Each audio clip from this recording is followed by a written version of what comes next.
दुनिया के सारे लोग मिलकर भी अगर प्रकृति को हत्या करने की कोशिश करेंगे तो भी नहीं कर पाएंगे। ऐसा कैसे भाई? दुनिया के सारे लोग अगर सच में एकजुट हो गए और प्रकृति को हत्या करने निकल गए तो क्यों नहीं कर पाए? इंसानों के पास बहुत सारा टेक्नोलॉजी है, बहुत तरह के बॉम्ब है, बहुत कुछ बना लिया है। आजकल तो पेड़ काटने के लिए वो लेज़र बीम आ रहा है, ऐसे लेज़र मारो एक बार में ख़त्म हो जाता है पेड़, है ना? तो ऐसा क्यों कि सारे इंसान मिलके भी प्रकृति की हत्या नहीं कर पाएंगे? तो जवाब ये है, अब मान लो अभी जैसे बताया जाता है 800 बिलियन लोग हैं। 800 बिलियन हमें लगता है बहुत ज़्यादा, क्योंकि हमारा एजुकेशन ऐसा है कि पृथ्वी पे पॉपुलेशन ज़्यादा हो गया, पढ़ा रखा है, माइंड में प्रोग्रामिंग हो रखा है, तो हमें लगता है पॉपुलेशन ज़्यादा है। लेकिन अगर आप 800 बिलियन लोगों को एक जगह पर रखोगे तो एक शहर जैसे कि न्यूयॉर्क शहर जैसा शहर भर जाएगा। बस इतने ही लोग हैं और पूरा का पूरा अर्थ खाली है। इतना कम लोग हैं तो अर्थ बहुत बड़ा है, और 800 बिलियन लोगों को सबको अगर ट्रेनिंग भी दे दो और प्रकृति को हत्या करने के लिए निकल पड़ेंगे तो भी, अब प्रकृति की हत्या करने निकल पड़े, सब ने हथियार पकड़ लिया। हथियार कहाँ से लाओगे? प्रकृति से बनाओगे, और हथियार जब तक बनाओगे तब तक प्रकृति में बहुत सारा पेड़ उग जाएगा और फिर हथियार लेके काटते जाओगे, है ना? इतनी बड़ी अर्थ है और उसमें इतना सा इंसान है 800 बिलियन, और वो फैला हुआ है 10 जगह 100 जगह, जितना भी जगह फैलेंगे, काटने निकलेंगे, समय लगेगा काटने में।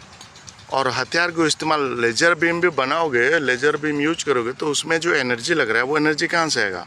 उसी प्रकृति से आएगा। इलेक्ट्रिसिटी चाहिए तो वही डैम या माइनिंग करोगे ना, तो वहीं से एनर्जी आएगा। तो एनर्जी भी तुम्हें प्रकृति से चाहिए, प्रकृति को हत्या करने के लिए, बताओ। तो उसमें जो समय लगेगा उसमें फिर प्रकृति अपने आप अपना जंगल बढ़ाता रहेगा। एक तरफ तुम विनाश करते रहो, दूसरी तरफ जंगल होता रहेगा। तुम काटते रहो, वो जंगल होता रहेगा। अच्छा चलो, तुम तेज़ी से काटने लगे, अब तुम्हें भूख तो लगेगा ना, खाओगे कहाँ से? प्रकृति से तो खाना भी उगाना है तुम्हें। अब खाना उगाने के लिए तुम्हें वापस पेड़ लगाना पड़ेगा। अब पेड़ नहीं लगाओ तो खाना कहाँ से आएगा? अब लेबोरेटरी में भी जो आर्टिफिशियल फूड भी आता है, वो आर्टिफिशियल फूड भी कहाँ से आता है? वो भी प्रकृति से ही आता है। भाई सब कुछ तो प्रकृति दे रहा है और तुम प्रकृति की हत्या करते रहो भाई, कोशिश करते रहो। क्या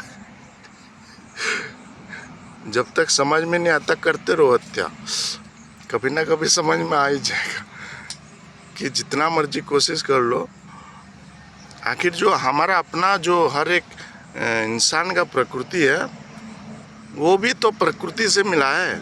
अब हमारा प्रकृति क्या है? अभी मान लो कोई जहरीला कीड़ा आपके नज़दीक आ रहा है, तो जो ज़्यादा डरा हुआ होगा वो उसे मार देगा, और जो थोड़ा कम डरा होगा, जो थोड़ा सेंसिटिव होगा, नेचर के साथ जुड़ा होगा, वो उसको हटा देगा या वो खुद वो कीड़ा से दूर हो जाएगा। तो ये हम खुद को बचाने के लिए, ये हमारा प्रकृति है, हम खुद को बचाने के लिए कोई सांप से, बिच्छू से खुद को बचाने के लिए उससे दूर हो जाते हैं या उसको हमसे दूर कर देते हैं। तो प्रकृति भी खुद को बचाने के लिए या तो हमें मार देगा, प्रकृति के अंदर भी डिस्ट्रक्टिव नेचर है, तो अगर ज़्यादा खतरा लगा तो वो हमें मार देगा, अगर थोड़ा बहुत खतरा लगा तो हमको दरकिनार कर देगा। और प्रकृति तो जुड़ा हुआ है फिर हेल से, हेवन से, तो अगर उसको ज़्यादा खतरा महसूस होगा तो हेल के बीइंग्स, हेवन के बीइंग्स को बुलाएगा अर्थ पे, और वो लोग भी लग जाएंगे प्रकृति को बचाने में, भले ही उसमें ढेर सारे इंसानों का खात्मा ही क्यों ना हो जाए।